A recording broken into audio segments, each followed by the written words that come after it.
आप लोगों को अभी एक टॉपिक जो है उत्तराखंड से संबंधित सिखाने जा रहा हूँ। उत्तराखंड के टॉपिक में अगर हम बात करते हैं तो मैं आज आपको पवार राजवंश के बारे में बता रहा हूँ। पवार राजवंश के बारे में, पवार राजवंश में अगर बात की जाए तो हम लोग विकेट की सूची के अनुसार, जो विकेट की सूची है उसके अनुसार 60वें राजा के बारे में चर्चा कर रहे हैं। 60 राजा हैं उसमें बैठे हुए, और 60वें राजा में से आज जो चर्चा का विषय है वो फतेहपति शाह के बारे में, 49वें राजा के बारे में। इससे पहले मैंने 48वां राजा आपको पढ़ाया था जिसका नाम क्या था, पृथ्वीपति शाह। अब सबसे इंपोर्टेंट विषय यह है कि पृथ्वीपति शाह ने अपनी सत्ता जो है वो किसके हाथों में सुपुर्द की। तो पृथ्वीपति शाह ने जो ये सत्ता है आपका पवार राजवंश की, अपने पौत्र जो है फतेहपति शाह को आपका हैंडओवर किया है। अब फतेहपति शाह जो है सत्ता पर बैठ रहा है, लेकिन उसकी कुछ कंडीशंस हैं, उसको हम बारीकी से समझते हैं।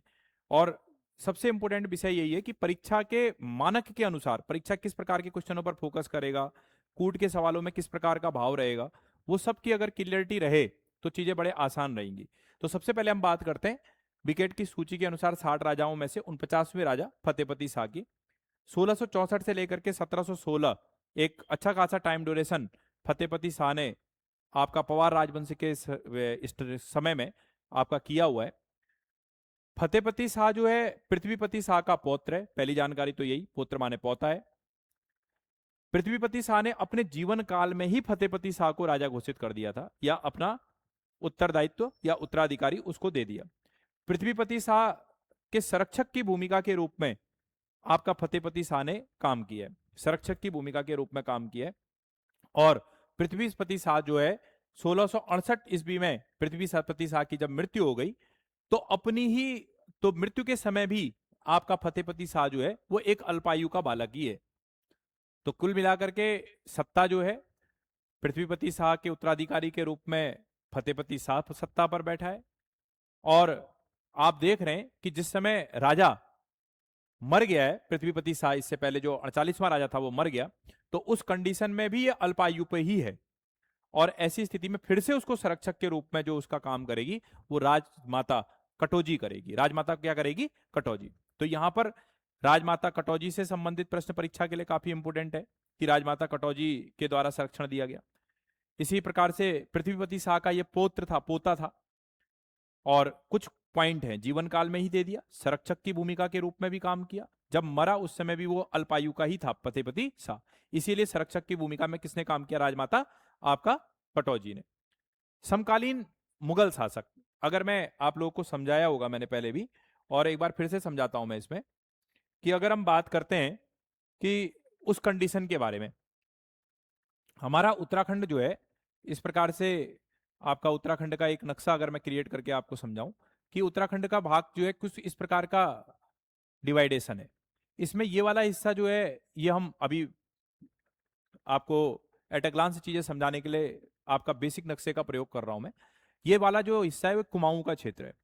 इस कुमाऊं के क्षेत्रों में चंद लोगों का शासनकाल है, चंद राजा बैठे पड़े, और इसी के पैरेलल ये गढ़वाल है। और गढ़वाल में आपका यहाँ पर जो इस समय शासन कर रहे हैं वो पवार राजवंश के रूप में कर रहे हैं, पवार राजवंश के रूप में। अब इसी प्रकार से ये तो पूरा आज की डेट में हमारा उत्तराखंड है, ये हमारा पूरा उत्तराखंड है। और आज भी गढ़वाल के अंतर्गत आप सब देखते हैं कि 7 जिले हैं, और कुमाऊं में कितने जिले हैं? 6 जिले हैं। ये बात आपको वर्तमान की जानकारी के अनुसार भी पता है। उत्तराखंड में अगर बात की जाए तो कुमाऊं में चंद राजा, गढ़वाल में पवार राजा। और इसी प्रकार से अगर मैं भारत में बात करता हूं तो भारत के अधिकांश क्षेत्रों पर एक सत्ता स्थापित थी जिसे हम मुगल साम्राज्य के नाम से जानते हैं। किसके नाम से जानते हैं? मुगल साम्राज्य। तो अगर हम बात करते हैं उत्तराखंड को लेकर के, भारतीय पृष्ठभूमि के पहलू को लेकर के, तो कुछ पैरेलल आपका डिवाइडेशन देखने को मिलता है, अर्थात गढ़वाल पवार राजवंश बराबर चंद राजवंश बराबर मुगल साम्राज्य। इसीलिए एक दूसरे के ये समकालीन होते हुए दिखाई दे रहे हैं। क्या होते हुए दिखाई दे रहे हैं? समकालीन होते हुए दिखाई दे रहे हैं। तो अभी मैंने आप लोगों को इसमें समझाने का प्रयास किया था कि कहीं ना कहीं समकालीन जो मुगल शासक हैं वो कौन है? तो समकालीन मुगल शासक में औरंगजेब है, बहादुर शाह प्रथम है, जहांदार शाह है, फर्रुख सियार है। समकालीन चंद शासक में बाज बहादुर चंद है, उद्धोत चंद है, जगत चंद है, ज्ञान चंद। अर्थात इतने लोग चंद राजाओं में बैठ गए, लेकिन यहां पर अभी भी फतेहपति शाह बैठे रहा। इतने लोग मुगल शासन में बैठ गए, लेकिन यहां पर भी कौन बैठे रहा? फतेहपति शाह। तो एक अच्छा लंबा टाइम ड्यूरेशन पवार राजवंश में फतेहपति शाह ने पूरा किया है। महत्वपूर्ण राजाओं में से एक है आपका, विकेट की सूची के अनुसार 49 राजाओं में 49 राजवा जो है महत्वपूर्ण है। देखो अगला ही शब्द दिया गया है कि इसका जो फतेहपति शाह का शासन काल है वो एक प्रकार से स्वर्ण काल के रूप में जाना जाता है। और स्वर्ण काल बनाने में राजा तो है ही है महत्वपूर्ण, लेकिन राजा से भी ज्यादा महत्वपूर्ण भूमिका जो है उसके सेनापति की होती है। तो उस समय उसका एक सेनापति था जिसका नाम था पुरिया नेथानी। उसका नाम क्या था? पुरिया नेथानी। तो पुरिया नेथानी ने बहुत महत्वपूर्ण भूमिका निभाई, इसीलिए पुरिया नेथानी को गढ़वाल का चाणक्य कहा जाता है। क्या कहा जाता है? गढ़वाल का चाणक्य। जैसे आज मोदी जी की सरकार है और अमित शाह उनके चाणक्य के रूप में जाने जाते हैं, तो उसी प्रकार से किसी भी साम्राज्य की मजबूती में जो महती भूमिका है वो सेनापति के रूप में काम करने वाले व्यक्ति की रहती है। तो उस समय फतेहपति शाह का जो सेनापति था जिसका नाम पुरिया नेथानी है, उसने महती भूमिका निभाई और इसे गढ़वाल का चाणक्य या गढ़वाल का नाना फडणवीस, दोनों ही इतिहास के पन्नों में बहुत महत्वपूर्ण योद्धाओं के रूप में चाणक्य भी और फडणवीस भी जाने जाते हैं। तो इस प्रकार की नाम की शैली के रूप में हम गढ़वाल के चाणक्य को, गढ़वाल के नाना फडणवीस को जानते हैं। राज्य की सीमाओं का विस्तार हुआ, कहने का अर्थ सीमाओं के विस्तार में, इसीलिए स्वर्णकाल कह रहा है, राज्य के सीमाओं का विस्तार किया। यहां तक कि तिब्बत में जो दापा क्षेत्र है या दापा का जो क्षेत्र है उस तिब्बत के क्षेत्र में रहने वाले राजा को भी पराजित किया, और जो कि महत्वपूर्ण और मजबूत राजाओं में से एक था आपका तिब्बत के क्षेत्र के दापा के क्षेत्र में रहने वाला राजा, उसको भी पराजित किया। और पराजित ही नहीं किया बल्कि उससे भी क्या लिया? कर लिया। और एक महत्वपूर्ण जानकारी कि पुरिया नेथानी जो गढ़वाल का चाणक्य या गढ़वाल का नाना फडणवीस के नाम से जाना जाता है, इसको बताने का काम या इस चीज के नाम को देने का काम किसने कर रखा? भक्त दर्शन ने। भक्त दर्शन के द्वारा ये बताया गया है। इसी प्रकार से 1685 ईस्वी में सिरमौर पर आक्रमण किया। सिरमौर पर जब आक्रमण किया तो सिरमौर पर आक्रमण करने के बाद बैराटगढ़ और कालसीगढ़ उसे छीन लिया और कर की अदायगी लेनी शुरू कर दी।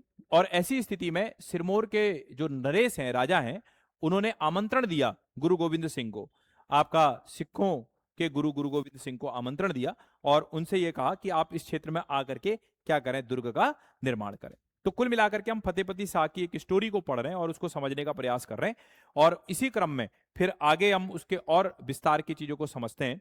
फिर इसके बाद एक बहुत महत्वपूर्ण युद्ध फतेहपति शाह के बीच और गुरु गोविंद सिंह के बीच में हुआ। भाई जब दुर्ग बनाएगा तो हस्तक्षेप हो रहा है, हस्तक्षेप हो रहा है तो युद्ध होगा। तो फतेहपति शाह और गुरु गोविंद सिंह के बीच भंगाड़ी का युद्ध हुआ था। भंगाड़ी का युद्ध 1688 ईस्वी में हुआ था, सन याद रखेंगे। और गुरु गोविंद सिंह और फतेहपति शाह के बीच में हुआ।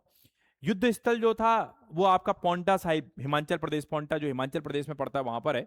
और इस बात की जानकारी कि युद्ध हुआ था हमें गुरु गोविंद सिंह के आपका जीवनी विचित्र नाटक से भी प्राप्त होती है। तो गुरु गोविंद सिंह की जीवनी का नाम क्या है? विचित्र नाटक। इससे भी हमें जानकारी प्राप्त होती है। फतेहपति शाह और वर्षित चंद राजाओं के बीच में भी युद्ध हुआ। चंद राजाओं ने कई आक्रमण किए, जिसमें जगत चंद नामक जो राजा है, चंद राजा, उसने श्रीनगर के क्षेत्र पर अधिकार भी कर लिया 1709 ईस्वी में। अब भाई ऐसी स्थिति में प्रत्युत्तर के लिए पवार राजा जो है वो कमजोर नहीं है, उसने तुरंत प्रत्युत्तर दिया। 1710 ईस्वी में फतेहपति शाह ने कुमाऊं पर आक्रमण कर दिया। कुमाऊं पर आक्रमण करने के बाद बैजनाथ को जीत लिया। जीतने के साथ ही साथ में फिर 1710 ईस्वी में उसने कत्यूरों के गांव गड़सार गांव को भी क्या कहते हैं जीत लिया। और जीतने के फलस्वरूप यह गांव जो है आपका जो बद्रीनाथ मंदिर है उसको दान दे दिया। आज भी बद्रीनाथ मंदिर के पास यह गड़सार गांव जो है आज भी एक संपत्ति के रूप में, दान के रूप में उनके पास है। ये उसी में क्या है? आपका शामिल है। तो आपने देखा होगा कि जो राजा फतेहपति शाह है इनके बीच में आपसी एक द्वंद्व चल रहा है। तो आपका साम्राज्य का विस्तार भी हो रहा है, मजबूती की स्थिति भी दिखाई दे रही है। तो किनके बीच में चल रहा है? तो हम लोगों ने देखा कि भंगाड़ी का युद्ध हुआ, गुरु गोविंद सिंह की एंट्री कैसे हुई वो भी मैंने आपको समझाया। गुरु गोविंद सिंह वर्सेस फतेहपति शाह, भंगाड़ी का युद्ध। फिर आप लोगों ने देखा कि कुमाऊं के राजाओं ने भी आक्रमण किया, प्रत्युत्तर में फतेहपति शाह ने किस प्रकार से निपुणता दिखाई है, ये भी हम लोगों ने समझने का प्रयास किया। अब हम बात करते हैं फतेहपति शाह के समय की कुछ महत्वपूर्ण ऐसी जानकारी जो उसे विशेष बनाती है। फतेहपति शाह जो है विद्या और कला का धनी था, संरक्षक था। उसने भी नवरत्नों को अपने दरबार में सम्मान दिया था। उसने भी अकबर और आपका विक्रमादित्य की भांति अपने दरबार में नवरत्नों को सम्मान देने की चीजें की। विद्वानों का संरक्षण दिया। विद्वानों के संरक्षण में जैसे आपका जटाधर मिश्र हैं, फतेह शाह कर्ण ग्रंथ के लेखक जटाधर जो आपका मिश्र हैं, उनको अपने वहां संरक्षण दिया। बृहत कौमुदी के लेखक आपका मतीराम को, फतेह प्रकाश रत्न कवि, बृहद विचार ग्रंथ सुखदेव मिश्रा, इन सबको अपने वहां संरक्षण दिया। और इन कवियों के द्वारा फतेहपति शाह के चीजों के बारे में चीजों को उल्लेखित भी किया गया। जैसे मतीराम के बृहत कौमुदी, आप लोग ध्यान में रखेंगे, मतीराम का बृहत कौमुदी, आपका रतन कवि का फतेह प्रकाश, जटाधर मिश्र का फतेह शाह कर्ण ग्रंथ, और इसी प्रकार से सुखदेव मिश्र का बृहद विचार ग्रंथ जो है, ये विद्वानों को, जिन विद्वानों को उसने संरक्षण दिया था उनके द्वारा लिखा गया। तभी हमें इसके बारे में इतनी जानकारियां प्राप्त होती हैं।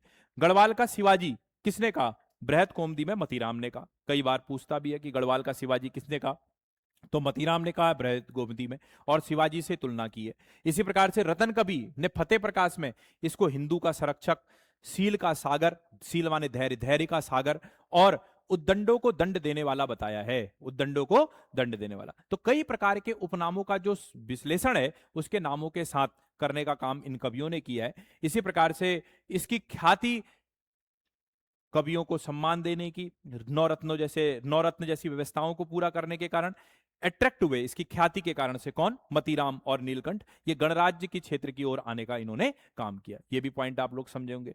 अब इसके बाद अगला पॉइंट है रतन कवि, शांति और सुरक्षा।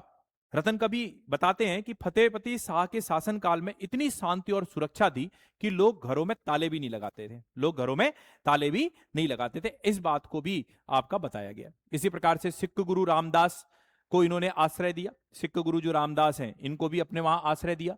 इसकी इन्होंने गुरुद्वारा निर्माण के लिए भी कहा। साथ ही साथ में इन्होंने खुड़बुड़ा, राजपुर, चामासारी, कुल मिलाकर के 5 गांव जो है एक प्रकार से दान के रूप में आपका सिख गुरु रामदास को देने का काम किया। इनके मुख्यमंत्री, मैंने आपको बताया मुख्यमंत्री की महती भूमिका है। शंकर दत्त डोभाल और पुरिया नेथानी ने फतेहपति शाह के व्यवस्थाओं को सुदृढ़ करने और मजबूत करने और उसको विस्तृत करने में महत्वपूर्ण भूमिका निभाई है। नागपंथ के अनुयायी थे आपका फतेहपति शाह जो है।